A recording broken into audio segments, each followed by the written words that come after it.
Now I'm going to explain or ask you how you view the world.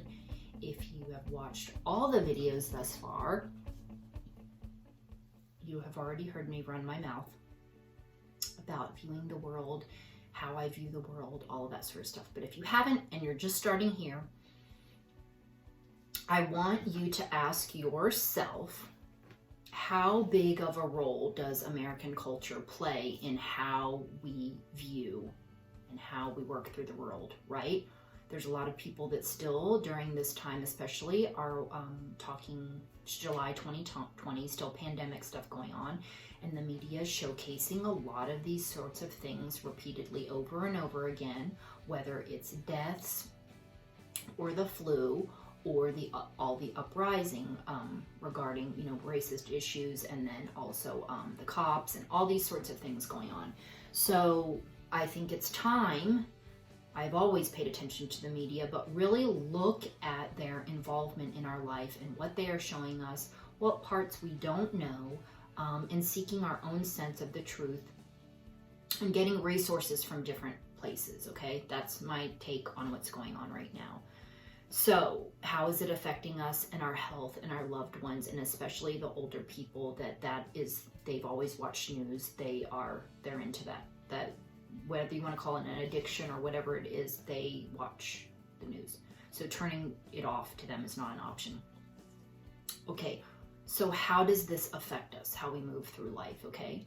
Then I want to talk about another example of, we have seen, still see or whatever, romantic relationships and finding the one and having kids. Is this the main focus for you and your life direction? Is this something you want? Do you have a passion or special dreams for yourself? If your parents or somebody else isn't telling you or throwing these ideas in your mind or asking you, right, when you're going to get married or when you're going to have kids or when, what is it that you actually want of your life?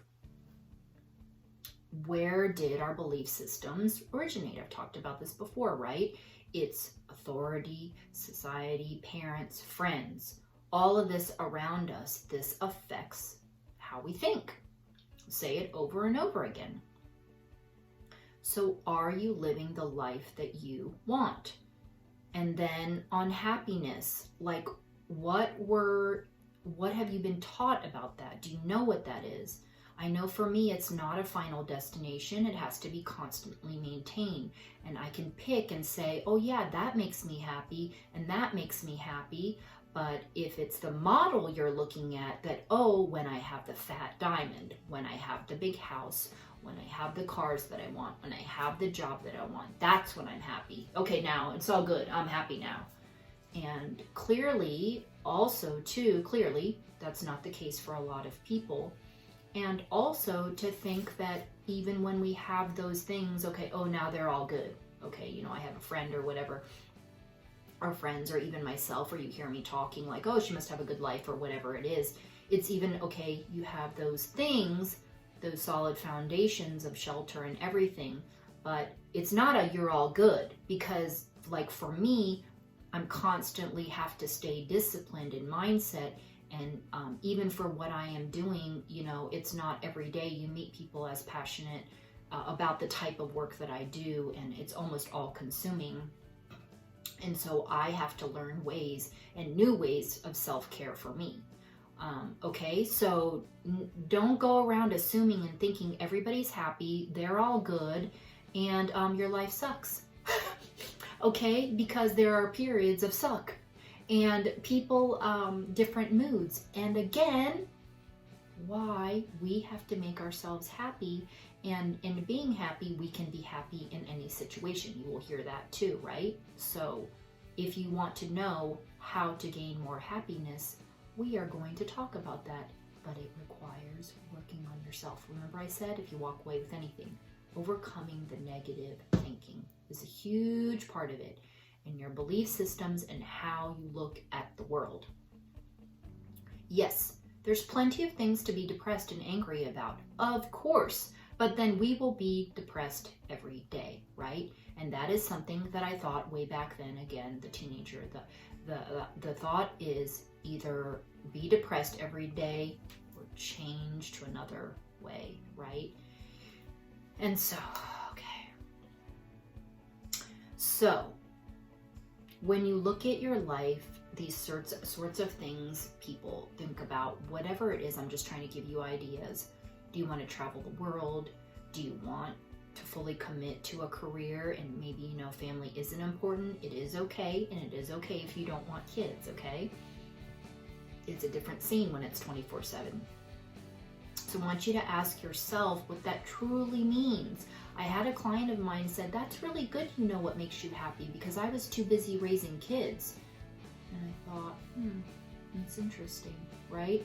And also me being a black sheep, even still as an adult, talking to so many different women and people over 20 plus years, that very few of them, you know, they are the people that either had kids or wanted them or wanted the big wedding, and that wasn't me. So again, that's a part of the black sheep and out of the culture thing that is, again, if you want to consider it or say it's a struggle because you're not following the crowd.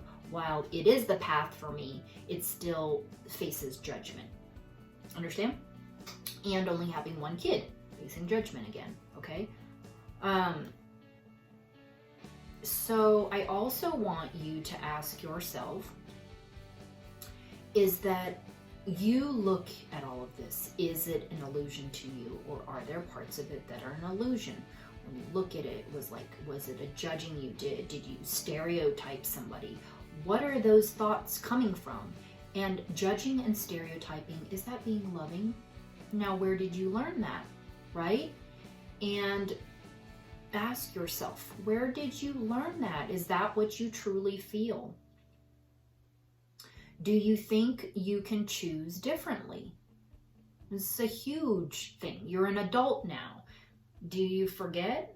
Like, I'll never forget. I don't even know how old I was. I think it was 23, and I was like, wait a minute. I can eat Fruity Pebbles cereal if I want.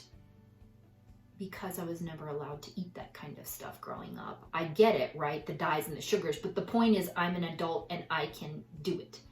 Okay, so a lot of this that I came to see, lots of examples, so many examples I can give you of, again, illusions. Illusions we create in our mind that we believe to be fact and we believe to be true that are not. Write down those things. Soak that up.